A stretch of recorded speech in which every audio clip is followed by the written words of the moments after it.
The only thing that I do, and my encouragement would be to anyone else, is to remain steadfast. Showing up for me is really hard.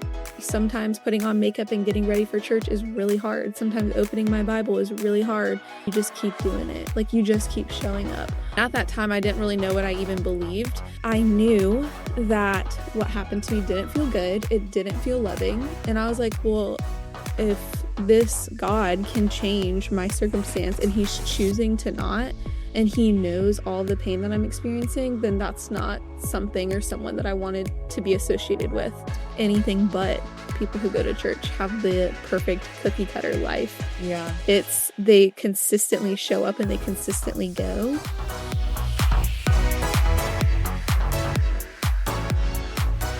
Hey guys, thanks for tuning in to the Journey After podcast. I'm your host, Jordan Doherty, and I'm so excited to be starting this new podcast. I hope you enjoy the episodes. If you ever want to hear something specific, reach out to me on my website. Come be a guest. But stay tuned. I'm really excited to start this journey of where it's going to go, where it's going to take me. Because here on this podcast, we talk about where we've been, but we live in where we're going and where God's taking us. And so I hope you tag along and you follow me along as I start this. So thank you. Today, I'm here with Miss Carlee Clark. Oh, so exciting. I'm so excited to have her on. Welcome, Carlee. Thank you for having me. Well, today we're going to get to hear a little bit about Carlee's story, her testimony, how we became friends, Love it. and, just what it looks like to walk in a life of obedience and trusting God through the highs and the lows. And I'm just so excited to be talking with you today. And I just love you. I love you. Thanks for having me. I'm excited. It's such an honor. So, I love hanging with you, talking with you in general. So this is just the cherry on top of things. I'm super excited. And again, thanks for having me. No, I'm so excited. Well, I obviously know a lot about you, but, what are some things that you would like to share? Fun facts, maybe, that big diamond ring that's on your hand. Carlee just got married. Yes, new last name. I was going to say, when you said Carlee Clark, it still is getting, I'm still getting used to it, but the bonus is when you marry someone that has a better last name than you previously had, it makes it 10 times better, because my last name used to be Caldwell and now it's Clark. So I think Carlee Caldwell, Carlee Clark, you didn't even have to change your initials. Yeah, I know. CC. Yep. Yeah. Stop. No, the best. Amazing. But yep. So newly married. I think it's literally been 3 months.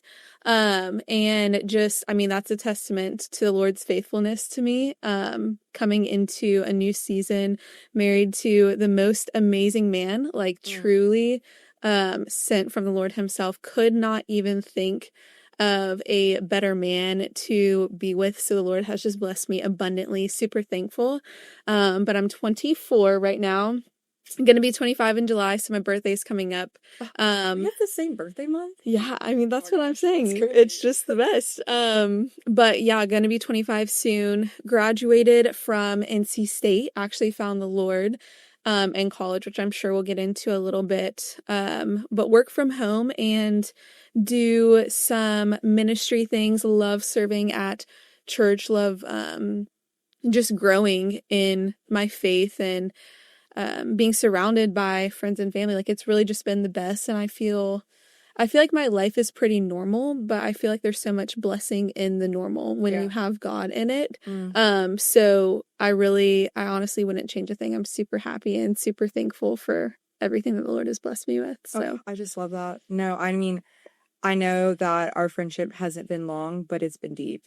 Yeah. And I love that. And I've also got to see you in your dating period, now fiance period. The rough air. Wifey. Yeah. And I think that's just so cool to see how that progressed and what a beautiful blessing that's been for you. Mm-hmm. And even for people around you to see, what that lifestyle of walking in such an obedience with the Lord in a relationship looks like. And the aspects of, purity and, strength in the hard times and growing with each other, like that's just amazing to Yeah. watch. And it's such an example to me and a role model for other, women and young girls that want to be in a relationship and married like you one day. And I think that's just like so amazing.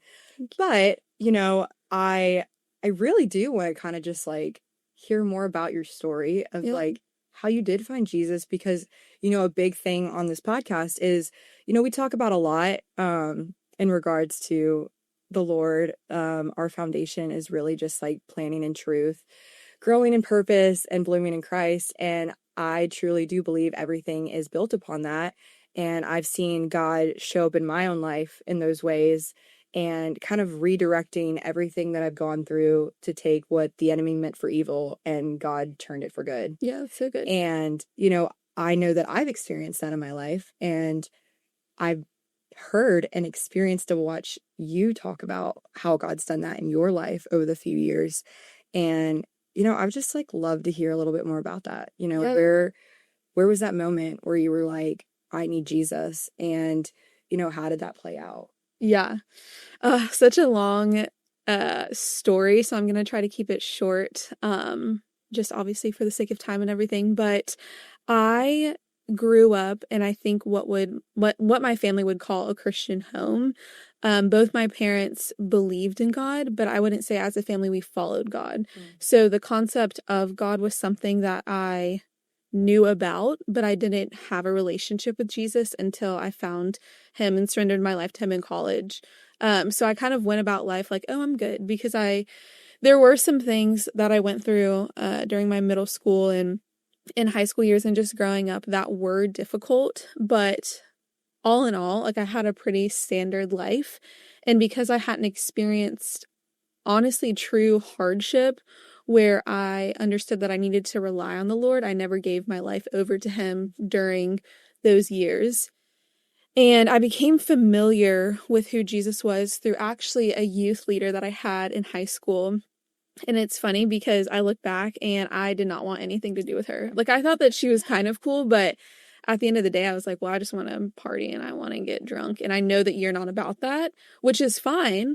But I'm like, we're probably not going to be besties because that's what I want to do. Yeah. And so I felt at the time, if she was influencing me to be taken away from that lifestyle, then that's just not someone that I wanted to be friends with. But I saw her character from a distance, and I saw how she continued to pursue me, even again from a distance. That kind of left more of an imprint on me, especially in the future, which I'll get more into. But it was her, and then my grandmother. She's an angel. Like, I truly think that she's sent from heaven. But all throughout me growing up, she would always ask me, did you go to church today, or did you pray, or she would say that she was praying for me. And so it just kind of left these little imprints on me. And I remember even when I had, little boyfriends or whatever throughout middle school or high school, whatever. Middle school boyfriend. Yeah. Especially during high school, she's like, oh, is he a man of God? Like, are you keeping God at the center of your relationship? And I was like, yeah, even though I knew that I wasn't. Yeah. And so all of that to say, I knew about God because of them, but I didn't have a personal relationship with God.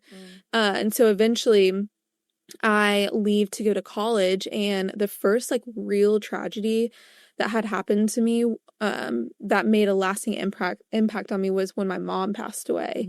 And that actually, more people I think would have the impression of like, oh, that's when she gave her life to Jesus. But in fact, that actually made my relationship with God worse.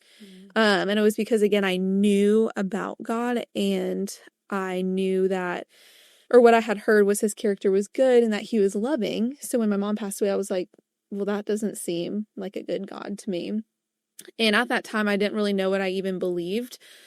But I knew that what happened to me didn't feel good. It didn't feel loving. And I was like, well, if this God can change my circumstance and he's choosing to not, and he knows all the pain that I'm experiencing, then that's not something or someone that I wanted to be associated with. Yeah. So that left me kind of getting more into the alcohol, more into the party lifestyle, and I just did not care anymore. Like, I wanted to forget, honestly, everything and anything I could, especially when I had memories of my mom. And so it was kind of at the end of my, I want to say, junior year of college, where I realized, like, I sat in my bed one night and I was like, wow, I have gotten everything that I've ever wanted. Like, I grew up privileged in a family as an only child who gave me everything. I got the car that I wanted. I lived on the lake, so I got to experience like the best memories in the summer. And as an only child, you're also spoiled. So you get whatever you want. I got the opportunity to go to a great school. I got into the college I wanted to go to. Didn't have to pay for college tuition. My parents helped me pay for that. And I dated the guys that I wanted, went to the parties that I wanted, got the attention I wanted.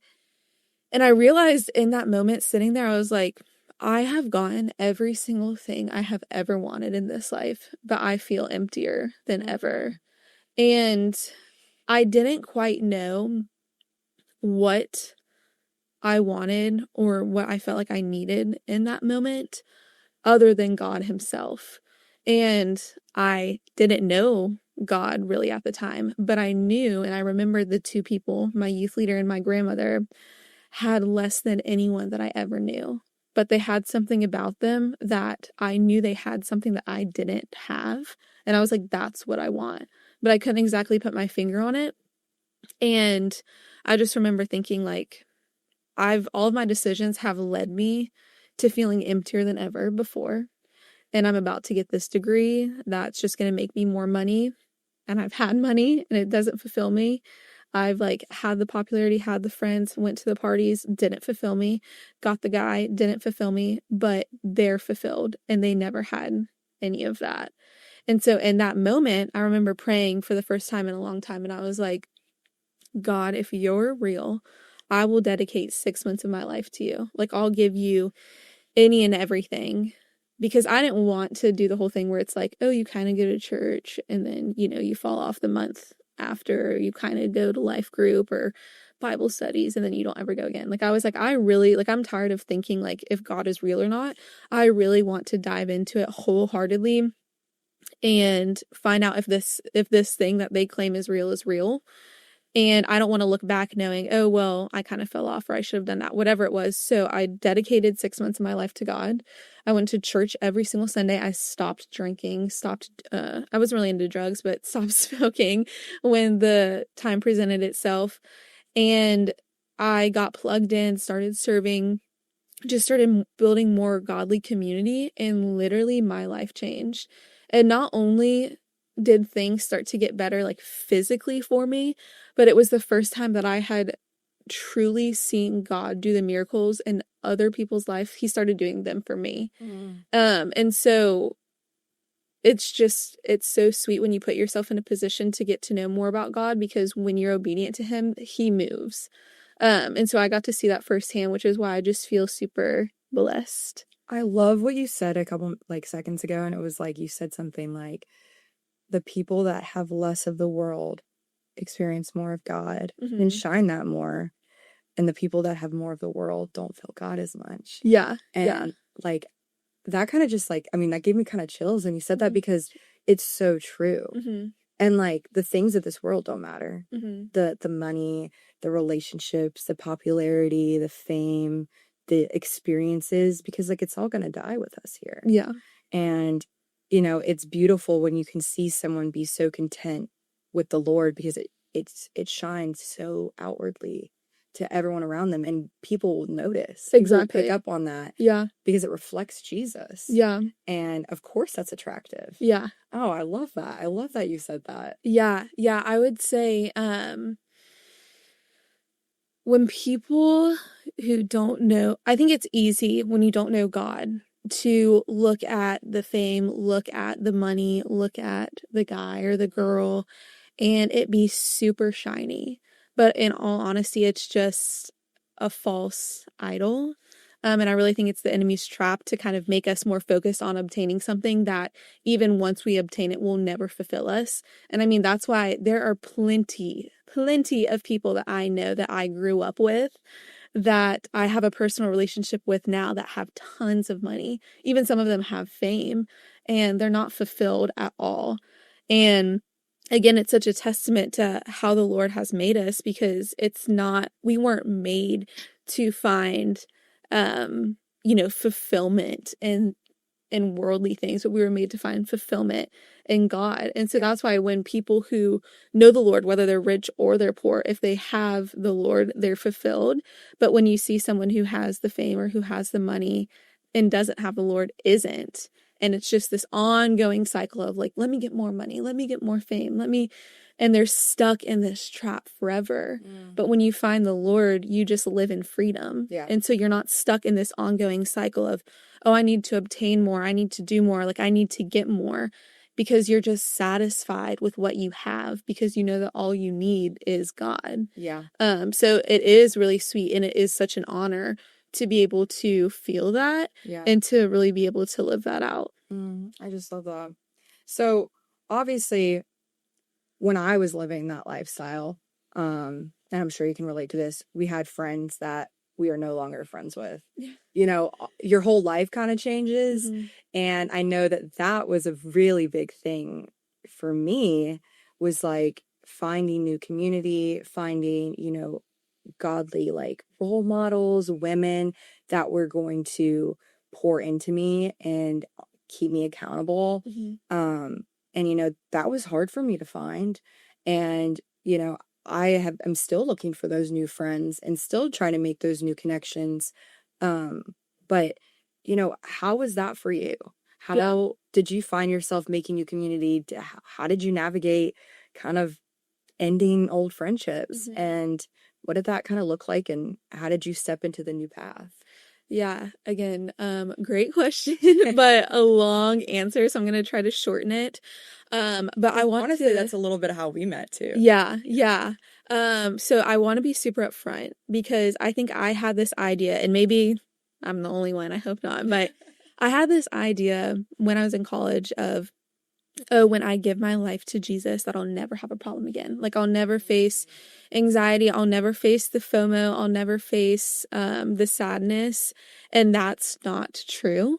What I will say is the benefit of experiencing all those things with Jesus is there is a innate peace in you that surpasses understanding, and you know that there is good that comes out of those situations. So I want to say that first and foremost, when you don't have Jesus and you go through those things, then where does the purpose in your pain come from? Yeah. Like, where are you obtaining peace other than yourself, which you can't give to yourself at that moment? So I had that misconception, and one of the biggest things in the beginning that I got frustrated with God with is, I'm doing all of this, like I'm giving my life over to you. Can you please just give me community and friends to do it with? And I remember praying that, like just bawling, crying, because there is an aspect of isolation. There is an aspect of loneliness. And for me, during the time I was in college, literally no one, not a single person around me followed God. Because of the lifestyle I lived, the people who I was around also matched that lifestyle. And so when I chose to say, hey, I'm no longer going to do that, all I did was sit on my phone in bed sometimes and scroll through Instagram and social media and saw all of the other people hanging out with each other at the places that I used to be, and I was alone. And that wasn't a great feeling. And again, that's where frustration kind of arose that I had with the Lord, because I was like, this isn't a great feeling, but all of these people are going against your word. I'm here trying to be obedient to you, but I still feel like this. Yeah. Like, how is that fair? And what I will say is that period is real, and your feelings, if anyone feels like that, are valid. I've been through that, and it's really tough. But what I will say is you have to remain steadfast and persistent. And what kept me going is knowing that I had that and I was empty when I had it. So why do I think going back to it would make me fulfilled? And after reminding myself of that constantly and consistently for months, I was able to put myself out there a little bit more, get to know people at church, and really show up to be the kind of friend that I wanted to have. And I saw this thing a while ago. I'm gonna probably misword it. But it says there's someone on the other side of your obedience. And so for me, if I expected great girls, great community to be out there in the world for me, I needed to be a great girl and I needed to be great community first. And then I'll attract that kind of community. I'll attract those kind of friends. And they did. But if you are getting frustrated with God and you go back to the old lifestyle, you go back to the old habits, well, you're not going to attract the kind of friends that you want. You're not going to attract the kind of community that you want because they're going to see the lifestyle that you're living in the same way you're like, hey, I'm trying to get out of that. They're going to think that about you. And so even when it's hard, you still have to show up. Even when you don't feel like going to church, reading your word, you don't feel like being slowed to anger, you don't feel like not gossiping. You have to be that girl first before God can trust you enough and trust your circle enough to bring friends and other people around you to be that community that's going to be uplifting and glorifying to Him, but not of the world. And so that's one of the biggest things I learned is just becoming the person before finding the people. I remember you saying that to me too when I was a few months post placement, and after telling you how I had certain people pour into my life at the exact moment when I needed, and then like hopefully praying that one day, my walk in obedience can bless and help some other young girl, woman that has gone through something similar to me.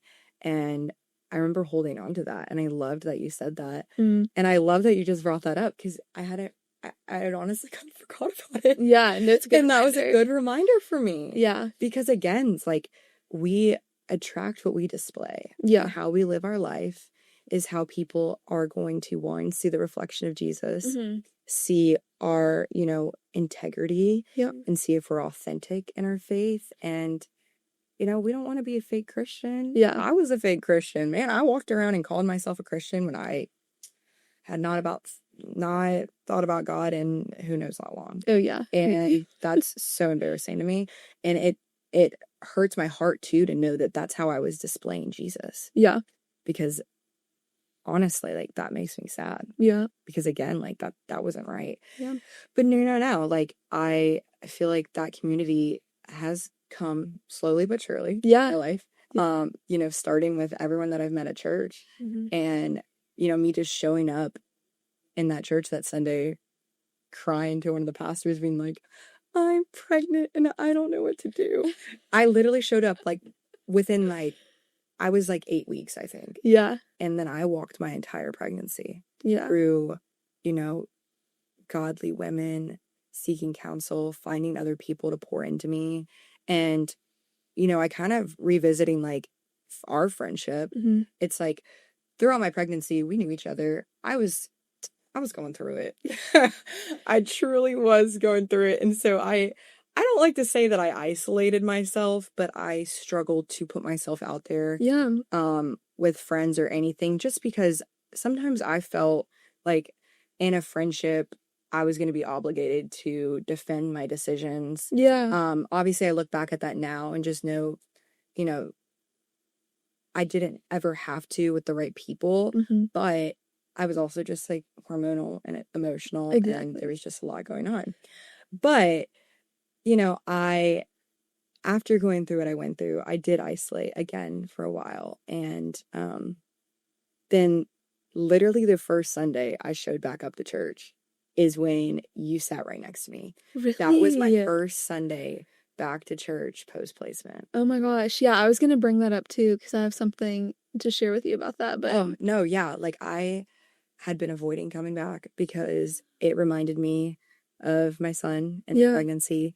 And yeah, I had not been back since the week before I had my son. And that was like months down my road. Yeah. It was like what, like October or something? Yeah, honestly, I don't remember I like think the it was month. October, because Or that's when I had just dyed my hair. Because you were blonde? the Sunday yes, you sat Okay. next to me, I was still blonde, and then the Yeah. week later when we hung out was when I went red. Oh, okay. Well, It was what I do remember, and just to encourage you or literally anyone listening to this, because I think it's so easy. Like in your position, you probably walked into church thinking, I have nothing to offer anyone. Like I am not going to inspire anyone. Like I'm here to be poured into and to be encouraged, not to encourage or not to pour into, because sometimes like you feel like that showing up to church or just any situation, you're like, I'm so drained that I can't offer anything to anyone. But what I want to tell you, if I haven't already reiterated it, is that there is so much blessing in showing up, because I remember the day that I saw you at church and I knew who you were, but I didn't really know. I guess I knew of you, but I didn't really know you well.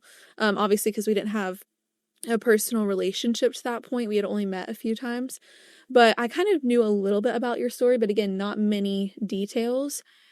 And I remember sitting next to you and I noticed you because I saw you walk in alone, and that used to be me. Like when I was in college, I walked into church alone all the time. And I know how much strength that takes. So one, I already knew that you were going through it, but two, I knew that there was going to be so much fruit on the other side of what you were going through, because I knew that had happened to me. And so I was already intrigued about you, because showing up alone in the midst of a storm to church, like that is going to produce great fruit. And so again, I was already intrigued by you. And so, yeah, I sat next to you. And during this time, I don't really remember what was going on with me, but I will say I felt very stagnant in my relationship with God. And I think it's because, which maybe we can get into a little bit about this later, but I had kind of gotten over the spiritual high that I think people get when they first give their life to Jesus. And I was like, dang, I'm not, feeling the Lord's presence like I'm used to. I'm not, excelling in this area or making this great life change like I felt like I made previously. And it was kind of just, I felt like average. And so I'm just showing up, And I was really encouraged by you, because I was like, dang, my hands are not raised during worship right now, simply because I don't feel God. And I remember looking at you and being like, but she's going through it. And I know what that's like. And her hands are still raised, and she's bawling, crying, because she just desires so much. No, like truly, that's like what I thought of you. But I was like, she just desires so much of God. And I was like, when did my heart turn cold? Because that used to be me. And so not only did it convict me, but it encouraged me. And I was like, I can't forget where God has brought me from. And I know that our stories are very different, but maybe similar feeling of emptiness, of loss, of distress. And so again, it convicted me and encouraged me to be like, wow, I need to seek the Lord out in a way that she is. And it's just funny because you didn't even know that God was using you that day. And I think that you would say, oh, Carlee, is so much longer in her faith journey, whatever it was that day. But like, little did you know, you were encouraging me. And so immediately that's when I was like, oh, that's someone I want to be friends with. Like, I didn't care what you did or what you had come from, but just to see how you showed up despite what you were going through, I was like, that's someone that I want to be friends with. Like, I love her already. Stop. No, that's true. And we were in the front row too. Yeah. That's rough when you're in the front row and you're going through it. And especially when the usher hands you. Bro, I was getting all the tissues that day. Yeah, I remember that. I mean, I remember that day so vividly. Like, I could sit here and tell you exactly what outfit I had on, my shoes. The blue dress. No, I had on this like white creamy like dress because it was the only thing that fit me. Oh, I thought you were wearing a blue dress. No, I think I wore. I don't know. It doesn't matter, but I thought it was blue dress. No, I had my my golden gooses on because again, my other shoes weren't fit. Like my body was still so swollen and everything. But yeah, I cried in my car. I cried walking in. I cried in the bathroom. I sometimes it's like cried that. worshiping the Lord. Yeah. And I'm not even gonna lie to you. I don't even think I've ever told you this. That day you sat next to me, I got so upset. You got sick? No, I got so upset because I was like, this girl is so beautiful and has such an amazing life, and I'm so jealous of her. And I was like, God, why can't I be in her shoes? Oh. And I obviously like look at our friendship now as such a beautiful blessing. And I'm so thankful that the Lord sat you next to me that day. Because literally the next day, or maybe it was even that evening, you DM'd me on Instagram. Yeah. That's how we clicked, which Yeah. I just think is so cool. I love a good Instagram DM. That's how I met Cassidy. No, I feel like, you know, as much as sometimes I hate social media, I think it can be used in such a uplifting way when having intentions to honor the Lord through Oh, it. yeah. Yeah, for sure. And because again, like our friendship was started through an Instagram DM. She Yeah. slid into my DMs, guys. I don't even remember what I said, but like, okay, first of all, I would have probably asked you for your number, but since you were like bawling, crying, I didn't want to be like, hey, can I get your number? No, I remember you saying hi to me, and yeah, I was kind of like, she's like the good Christian, and I'm not there. Like, she's got a good That is life. so funny. No, but like, I feel like so many people do that sometimes in church, Yeah. like, especially I feel like girls. Yeah. Let's talk about that. That's so good. Yeah. Like, in like friendship within the church, it's like, I felt like for the longest time, like I was never going to be included because, you know, like I lived this lifestyle, at least at that point.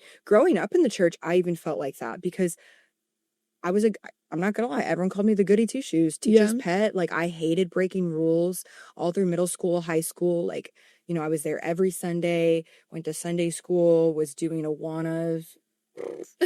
And I was so bad at that. But, you know, I felt like I was always still looked at as like the outsider, you know, like I was like the bad one. Yeah. Or, you know, I didn't dress the right way, or I didn't look the good way, or, you know, I didn't have the godliest friends, or, you know, it was just like all these different things. And I felt like there was still so much like exclusion within that. And I was always pointed out. And honestly, finally, I remember just being like one day, okay, if you think that I'm such a bad person and that I'm not good enough and that I make poor decisions, but I'm not, might as well do it because you already think that I am. Yeah. And that's when I started kind of pushing away because I was like, you know, why am I going to try when it's never going to be reciprocated in the way that I'm trying to be and the friends that I'm wanting to attract. And I'm not even going to lie, like going into this new church, when I was pregnant, I already felt like an outsider. Yeah. Obviously, like for the beginning part of my pregnancy, like you couldn't tell, but you know, getting into it, I started to show. Yeah. I started to show.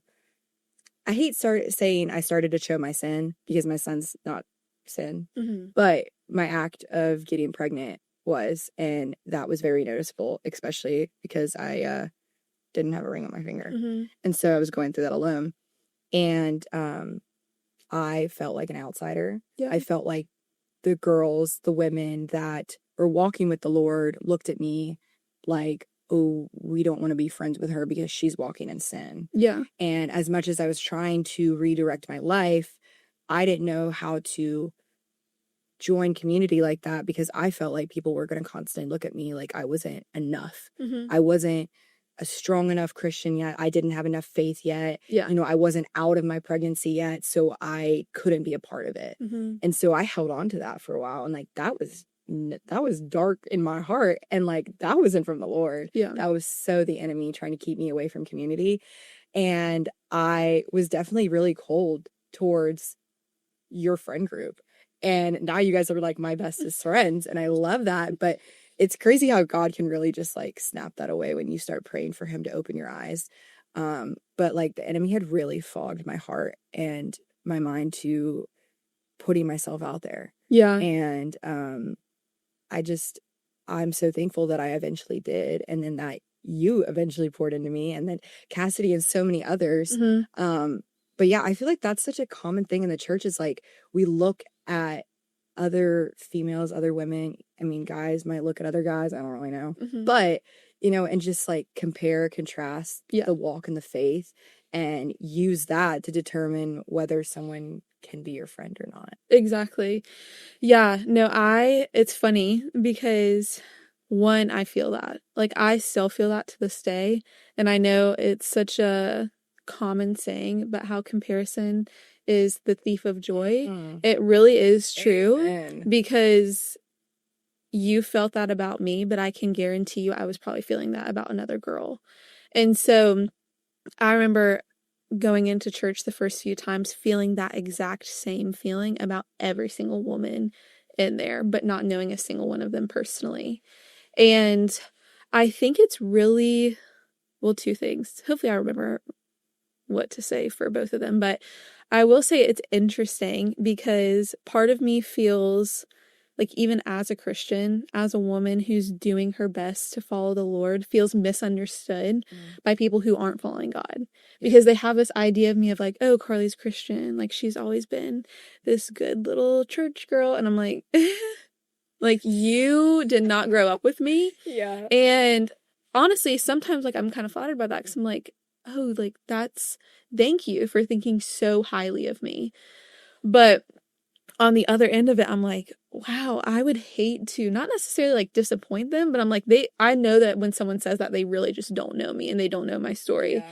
And then there's the other side of it of people who maybe I used to hang out with, or people who are still into or doing the same things that I used to do. And they think, oh, well, Carlee thinks she's too good for us now. Mm-hmm. Like, Carlee thinks that she's better than us.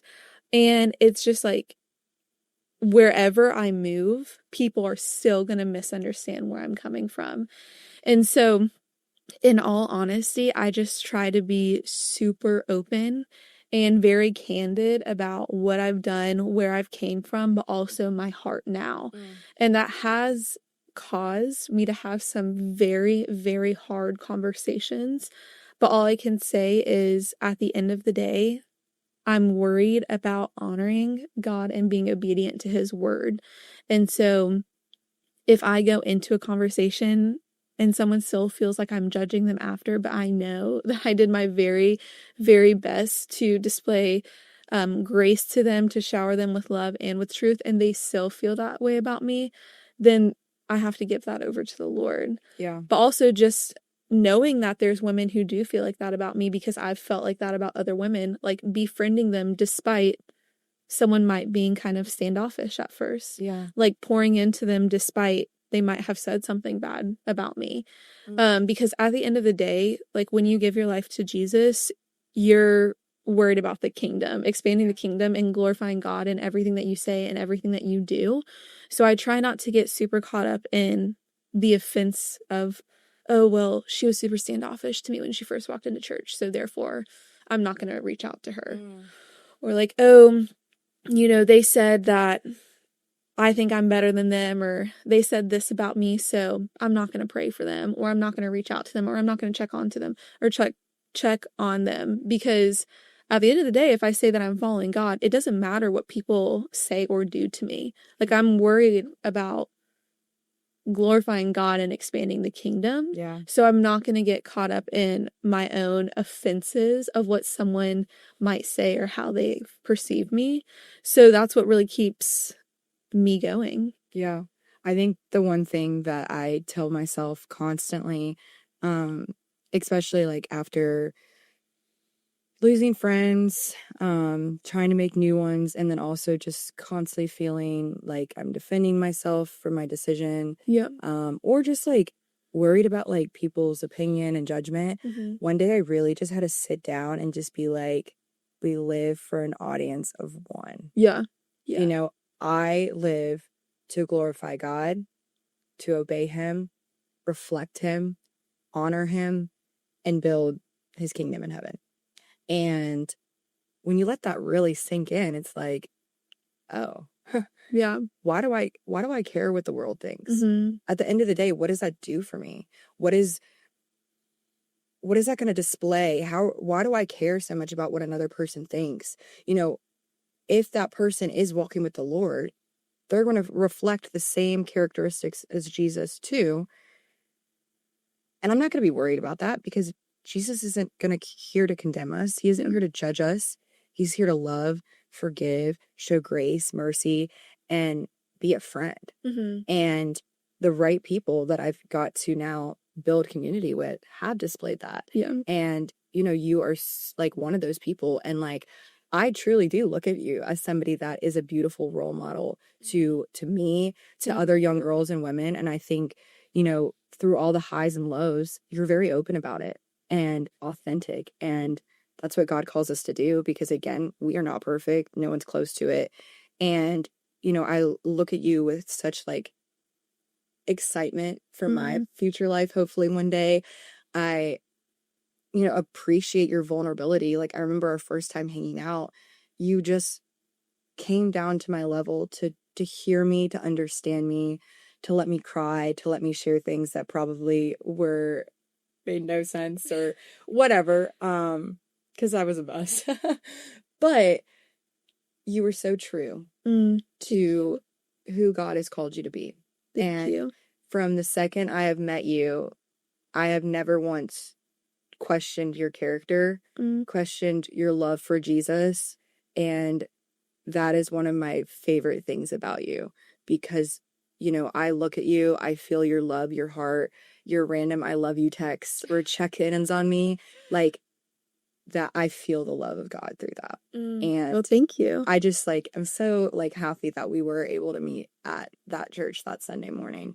And, you know, like, too, for anyone listening that is struggling with finding community in the church, you know, I think one thing too that helped me after I kind of got my confidence back in post placement was just like reaching out to people. Like how you just did to me. And, you know, showing up to those events alone, showing up to a Wednesday night, showing up to a Bible study, going up to an older woman that you see as a good example of wise counsel and leadership as a role model, you know, making those connections. Because, I mean, at the end of the day, the worst thing that somebody can say is no. And somebody of God isn't going to turn you away.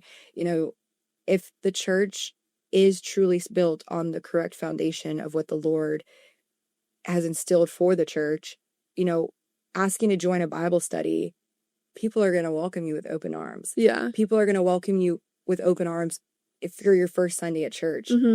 Walking into that church pregnant, alone, 21, a mess, you know, I was welcomed with the most joyful, loving, kind arms of every single person that I met that day. That's so good. And that is what the body of Christ is supposed to reflect. And, you know, none of us are perfect. You know, one of my favorite things that I think about constantly is come as you are. You don't got to be perfect to show up to church. You don't have to have your life together. You don't have to be walking this fake lifestyle to make people think that you're, you know, all there. You know, none of us will ever meet the level of perfection and the standard to what God is and reflects. And, you know, I came as I was that day. And I encourage other people to do that too, because again, you will never meet that standard. And whatever you are going through, I promise you somebody else is going through something too, right next to you, you know, in the pew behind you. You know, it might not publicly show as much as other things will because my sin was very visible. But, you know, everybody has their things. And the right church, the right community, the right people with the right heart and intentions of the Lord are going to welcome that. No matter what. And I love that about our church so much. I think that that's another big misconception, at least that I've heard.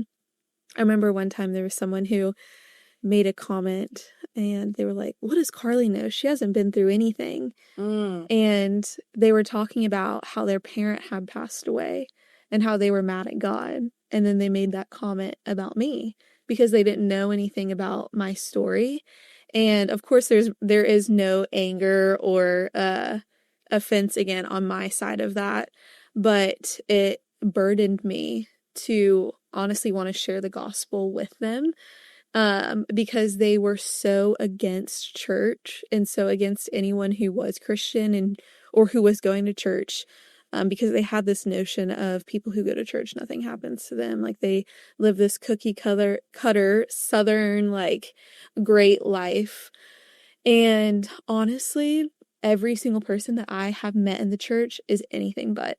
Like, there are people who show up to our church every single Sunday whose testimonies are some of the darkest stories I have ever heard. And I hope that encourages someone who doesn't have a relationship with God, who is judgmental of people who go to church, to really take a step back and maybe learn something about someone who does go to church, who does have a relationship with God, and ask them why, like why they have the faith that they do.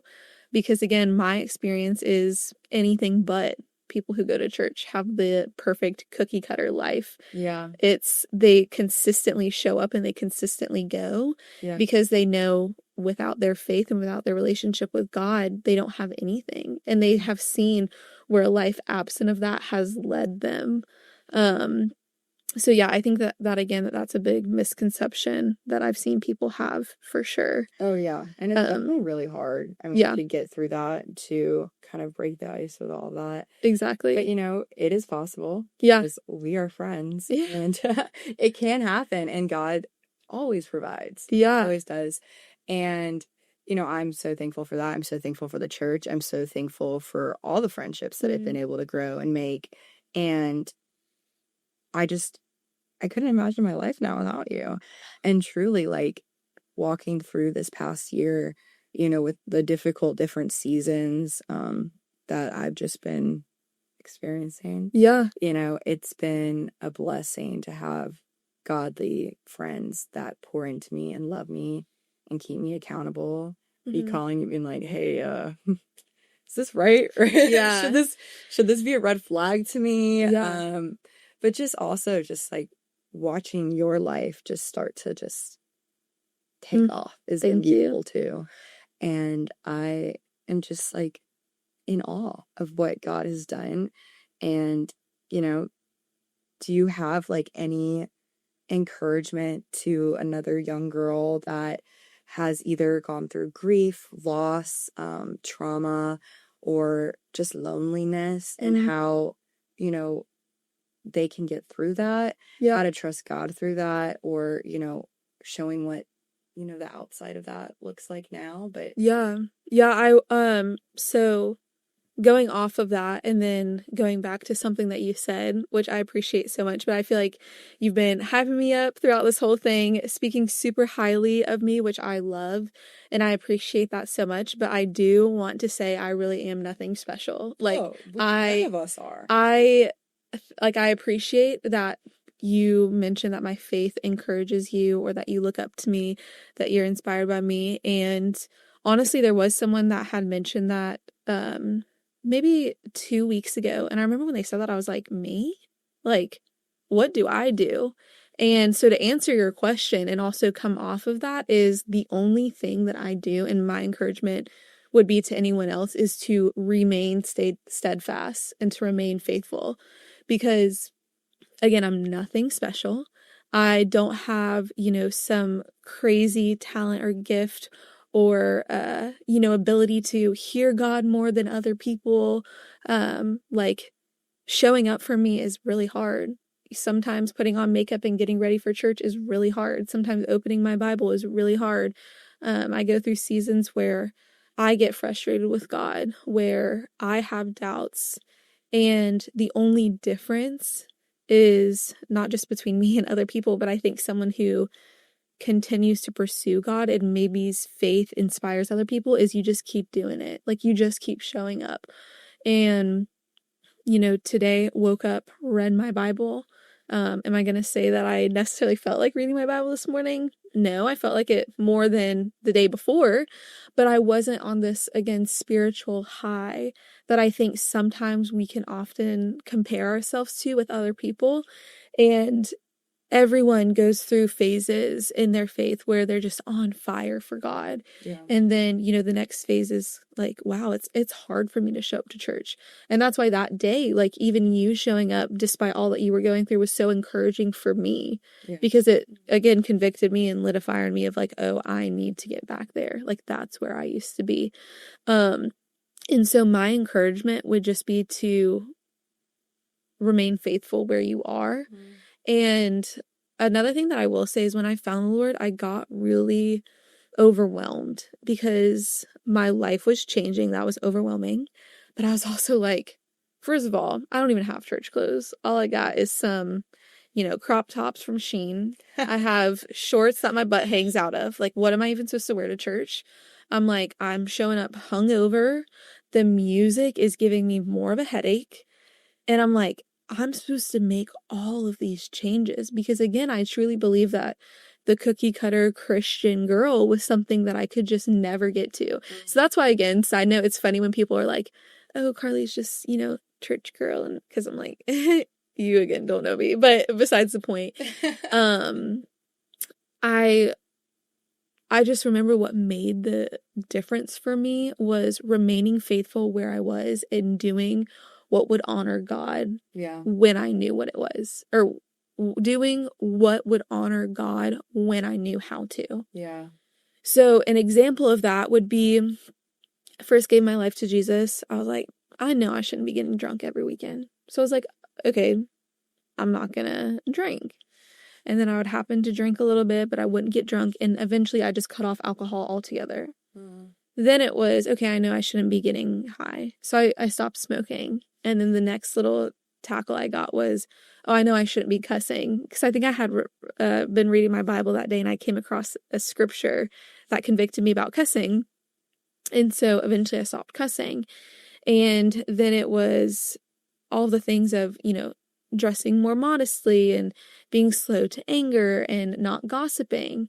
And gossip was something that came super natural to me, honestly. Like I would just get with a group of girls, and especially when you're not following the Lord, it's really easy to do because it makes you feel like you're bonding with someone. But over time, when I started seeking out more of God, those things just became less desirable to me, and I wanted to be more like Jesus. So Be more like Jesus. exactly. Like I started cutting those things out, not because I felt like I had to, but because I wanted to. Like I wanted to be more like Jesus. So I was like, oh, these are the things in my life that doesn't reflect him. This is what I got to do. Yeah. And it wasn't something that I looked at as a loss, honestly, because I'm like, again, I did all of those things and they left me feeling emptier than ever. And so I think something, I might be going on a ramble now, but something that keeps me humble whenever I meet another woman who isn't dressing modestly, who is gossiping, who is cussing, is I remind myself of like, oh, I used to be her. Not from a place of, oh, I'm better than now because I'm up here and she's down here, but from a place of she just doesn't know. And there was a time where I didn't know and I needed someone to graciously just teach me. Yeah. And over time, I did become this girl who loved Jesus and who did become, if you want to say, a quote unquote church girl. But it was like an overtime sanctification process of me eliminating those things out of my life. And so I just, in hopes, became more like Jesus. It wasn't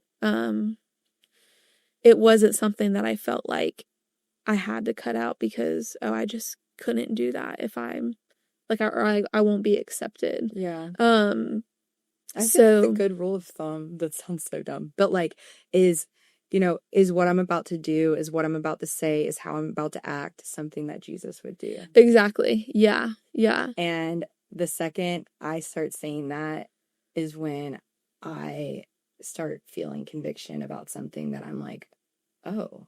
Exactly. And that's what people, I think that's something that people can take though and not get so overwhelmed by. Yeah. Because it's easy, again, to look at a woman who's strong in her faith, who's like this church girl, whatever you want to call it, and feel like you're so far from that. Yeah. But if you're just faithful in the small things in your life that you know are not glorifying God, just start there. Like maybe for someone it's drinking. Maybe for someone it is cussing. Maybe for someone it is gossiping. Okay, work on cutting out the gossiping first.